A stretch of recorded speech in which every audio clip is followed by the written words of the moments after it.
Les jeunes femmes congolaises brillent de plus en plus par leurs initiatives économiques. Seulement, certaines sont parfois dépourvues des conséquences requises pouvant accélérer leurs activités. À l'initiative du cabinet EMI Eco, la 3e édition du Congo au féminin s'avère être une opportunité pour ces femmes de se doter des outils et s'inspirer du parcours des femmes entrepreneurs afin de relever les défis auxquels elles font face au quotidien. Au lancement des activités de cette édition ce 22 mars 2024, c'est un cocktail de développement personnel, de leadership qui est servi aux participantes en vue de former les femmes capables de jouer leur partition au développement du pays. Cette 3e édition du Congo féminin a pour but d'inspirer, d'insuffler aux femmes la volonté de faire plus, de devenir des leaders, d'avoir des rôles modèles et au-delà de ça également d'acquérir de nouvelles compétences.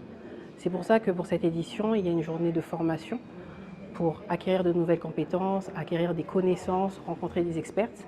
Mais au-delà de l'inspiration, de la formation, c'est aussi changer les mentalités, acquérir un mindset où l'on veut donner le meilleur de soi et s'insérer dans la société et se démarquer des autres.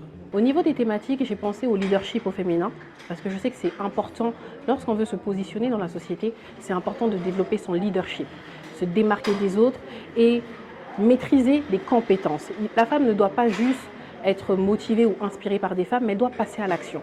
Et pour passer à l'action, elle doit acquérir des compétences, avoir des maîtrises propres à elle, en lien avec sa personnalité, en lien avec les objectifs qu'elle peut avoir. Trouver sa passion, sa formation et son projet, devenir entrepreneur, le marketing, le e-commerce, le personal branding, développer son leadership sont autant de termes de formation au menu du Congo au féminin.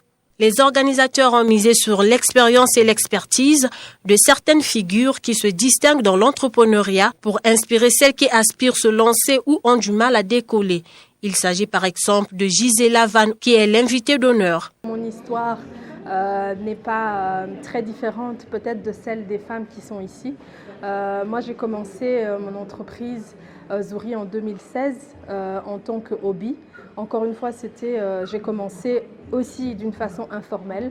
Je vendais des extensions capillaires à partir de la voiture de mon père. J'utilisais les réseaux sociaux pour essayer d'atteindre les clientes. Aujourd'hui, après plusieurs années, l'entreprise s'est très bien développée. Nous avons beaucoup appris. Nous avons aussi fait partie des formations comme celle-ci aujourd'hui.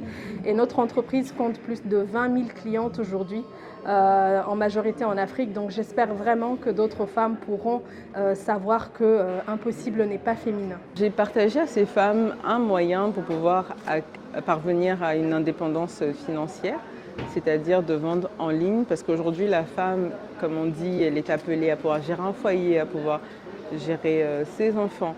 Donc c'est souvent pas facile de pouvoir faire ça et en même temps développer une activité commerciale en dehors de sa maison.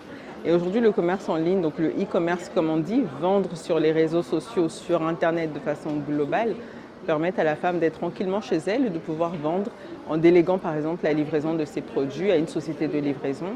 Et ça, c'est intéressant de pouvoir avoir un revenu complémentaire à ramener aussi à son foyer. Au premier jour, les participantes estiment avoir déjà reçu les rudiments nécessaires pouvant contribuer à leur épanouissement personnel. Les thèmes développés ici, surtout pour la journée d'aujourd'hui, sont très intéressants et me permettent aujourd'hui d'avoir les outils nécessaires, sinon un appui supplémentaire, un ajout pour me permettre également d'avancer dans mes projets d'entrepreneuriat. J'ai retenu moi qu'il ne fallait pas que faire les choses par rapport à nous, qu'à la personne qui vend son produit, mais aussi par rapport à la clientèle. Voir qu'est-ce que le client il veut, comment la sensibiliser sur le produit. Est-ce que moi, mon produit va satisfaire la clientèle? Est-ce qu'avec ce produit, je pourrais gagner, moi, avoir un bénéfice? La 3e édition du Congo au féminin s'étale sur 2 jours avec pour thème principal influence, impact et héritage. Elle se propose comme un rendez-vous annuel pour faire éclore le potentiel de la gente féminine.